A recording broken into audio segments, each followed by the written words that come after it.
कलयुग में सब आदमी बहुत पतित है। कलयुग का विशेष वर्णना द्वादश स्कंद में बताया गया है भागवत में। हाँ, वो सब मिलता जुलता है। एक शब्द उसमें आया है लावण्यम केश धारणम। कलयुग में आदमी समझेगा कि ज्यादा बाल रखने से बड़ा सुंदर हो जाएगा। आप लोग देखिएगा आजकल नौजवान खूब बाल रखते तो समझते हम बहुत सुंदर हो गए। लावण्यम केश धारण। बाकी ये कलयुग का एक पहचान लक्ष्मण और भी बहुत से हैं। दाम्पत्य रति में वही,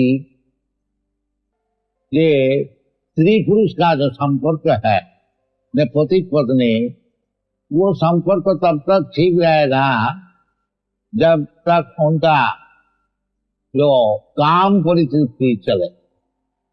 दाम्पत्य रति में इसका प्रमाण विदेश में, पाश्चात्य देश में बहुत थोड़ा उनका इंद्रिय तर्पण में गोलमाल हुआ तो डाइवोर्स कर दो। तो शास्त्र में लिखा है दाम्पत्य रति में वही, विप्रत्य सूत्र में वही।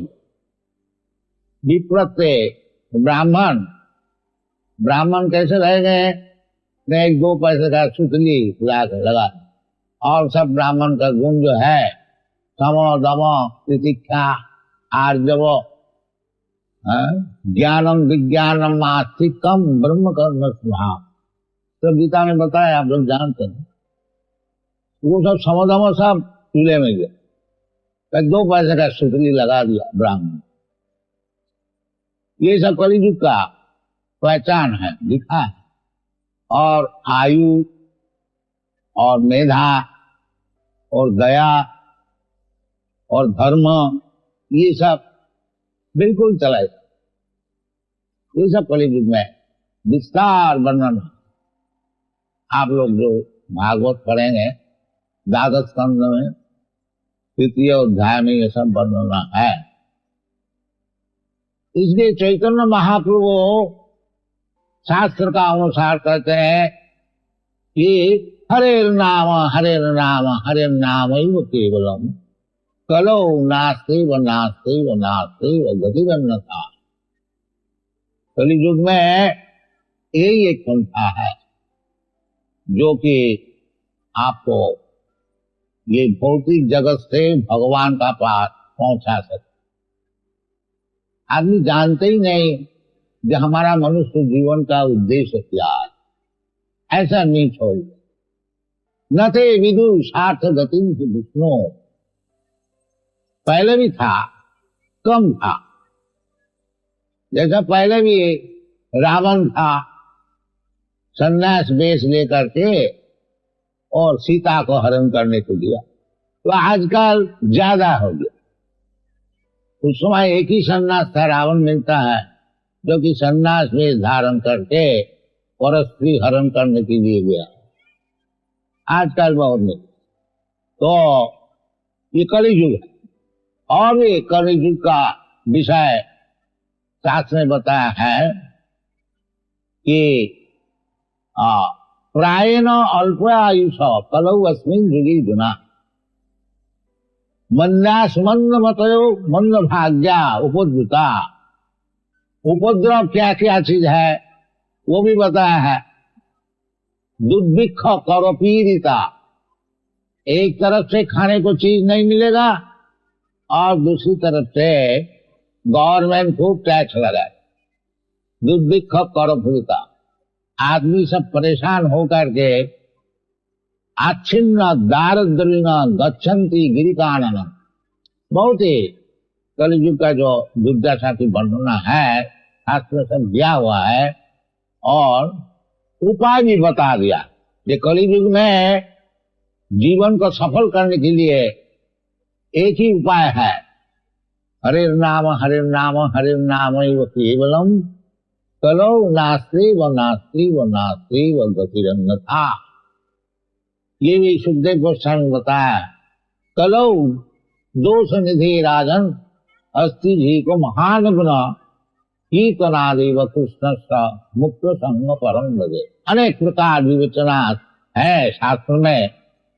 उसी का अनुसार ये हरे कृष्णा आंदोलन हम लोग सारा दुनिया में फैला रहा हूँ और उसका कुछ फल भी मिल रहा है। आप लोग देख रहे हैं ये सब यूरोपियन अमेरिकन बॉयज गर्ल्स बच्चे भी अब सामने देख रहे हैं। 1 बरस बच्चे भी नाच रहे हैं। यह इसी चीज है। भागवत में व्यासदेव भगवान का विषय बताते हैं। ये चैतन्य महाप्रभु का मिशन है कि जारे देखो तारे कहो कृष्ण उपदेश। चैतन्य महाप्रभु का मिशन अब कुछ नहीं। चैतन्य महाप्रभु कहते हैं कि हमार आज्ञाएं गुरु होइया तारो यही देश। जिस देश में आप रहते हैं, आप लोग मुंबई में रहते हैं, ये लोग कोई न्यूयॉर्क में रहता है, कोई लंदन में रहता है, कोई और कहीं रहता है, तो हमारा प्रचार विषय क्या है? हमार आज्ञाएं गुरु होइया तारो यही देश। चैतन्य महाप्रभु हमारी आज्ञा से तुम लोग सब गुरु बन जाओ। तो गुरु कैसे हम बने? हम तो कोई शिक्षित व्यक्ति है नहीं और हम बिजनेस करते हैं, गुरु कैसे बने? नहीं, कोई मुश्किल नहीं है। क्या है? जारे देखो तारे कहो कृष्ण बोले। किसी से तुम मिलते तो है, उससे उसको केवल बताओ जो भगवान कृष्ण बताया है, बस तुम गुरु बोल दो। चैतन्य महाप्रभु का हिसाब से गुरु होना कोई मुश्किल बात नहीं है। यदि वो मैन्युफैक्चर ना करे, ज्यादा उस्ताद जी ना बने, तो गुरु होना कोई मुश्किल। केवल भगवान तो बताया है सब कुछ, उसको खाली रिपीट करो। जारे देखो तारे कहो कृष्ण बोले। ये हम लोग का मिशन है। और आप लोग से सबसे निवेदन यही है, जो ज्यादा इधर उधर बात बोलने से कुछ फायदा नहीं होगा, ना आज तक हुआ है ना होगा। केवल कृष्ण जो बोला है उसको बोलिए, उसको सीखिए और उसको दूसरों को बोलिए और उसको सिखाइए, जीवन धन्य हो जाए। इसलिए भगवान कहते हैं तपो दिव्यंग पुत्र का जीन सत्तंग शुद्धे। यदि आपको सत्ता शुद्ध करना है, सत्ता शुद्ध करने का मतलब क्या होता है? जन्म मृत्यु से छुट्टी, ये सत्ता शुद्ध। और जन्म मृत्यु भगवान खुद कहते हैं जन्म कर्म च दिव्यम में जो जाना थी तत्वतः तथा देहम पुनर्जन्म नहीं थी मामेति ओम। बड़ा सरल है। और भगवान का जन्म कर्म समझने में कोई मुश्किल है? भगवान कहते हैं, खुद बताते हैं अहम सर्वस्व प्रभव मत्त सर्वं प्रवर्तते इति मत्या भजन्ते मांग बुधा भाव समन्वित। ये जो ज्ञान है कि भगवान ही सब कुछ है, वासुदेव सर्वमिति स महात्मा सुदुर्लभ। वो महात्मा बड़ा सुदुर्लभ। और वो ज्ञान कब मिलता है? बहुनाम जन्म नाम अंते। ये जो इधर उधर बात बोलते बोलते हैं अनेक जन्म बीत जाने से जब वास्तविक उसको दिमाग ठीक होता है कि वासुदेव सर्वमिति, भगवान वासुदेव यही सब कुछ है।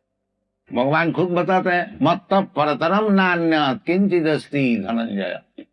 वेदांत सूत्र में जन्माद्यस्य जतः, और उसको व्याख्यान करते हैं श्रीमद् भागवत जन्माद्यस्य जतः अन्नयात इतरतश्च अर्थेषु अभिज्ञा सराट तेने ब्रह्म हृदा।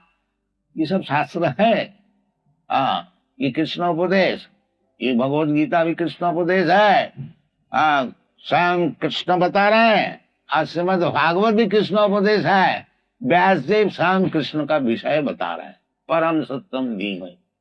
तो सभी हम लोग जो अपना पूर्व इतिहास का अनुसार जो हम लोग कृष्टि को फिर लाने चाहते हैं, कृष्टि तो मौजूद है, बाकी हम लोग जानते नहीं, और जानते भी है तो उसको प्रचार नहीं करते हैं। नते विदु सार्थ गते विष्णु दुराशया जे बहिरर्थमाणी। ये बाहरी चीज से हम लोग सब एडजस्ट करने को चाहते हैं, संगठन करने को चाहते हैं, उसमें कुछ फल नहीं होगा। अंधा जथा अंधी रूपणी माना स्थिति स्वतंत्रा उरुदाम निबध्या। ये जो अंधे लोग हैं वो समझते हैं और दूसरे अंधे को हम लीड करेंगे तो उसमें कुछ फल नहीं होगा, क्योंकि ईशतंत्रा उरुदाम निबध्या, भगवान के कानून से वो हाथ पैर सब बंधा हुआ है, इंडिपेंडेंटली कुछ काम नहीं हो सकेगा। प्रकृति क्रियमाणानि गुणै कर्माणि सर्वश अहंकार विनुनात्मा कर्ता हम इति मन्यते। प्रकृति का कानून से बाय नेचर लॉ हाथ पैर सब बंधा हुआ है, कोई एक तंक भी वो उससे बाहर नहीं जा सकता है। जब प्रकृति बोलेगा आज तुमको मरना है, किसी का बाप का भी इख्तियार नहीं है, कोई डॉक्टर नहीं है, साइंटिस्ट कोई एक मिनट भी बचा सकता। मृत्यु सर्वहरस्य हम, भगवान कहते हैं यदि कोई हमको नहीं समझा है तो मरने का बाद वो जरूर समझेगा, जब उनका सब चीज हम छीन लेंगे।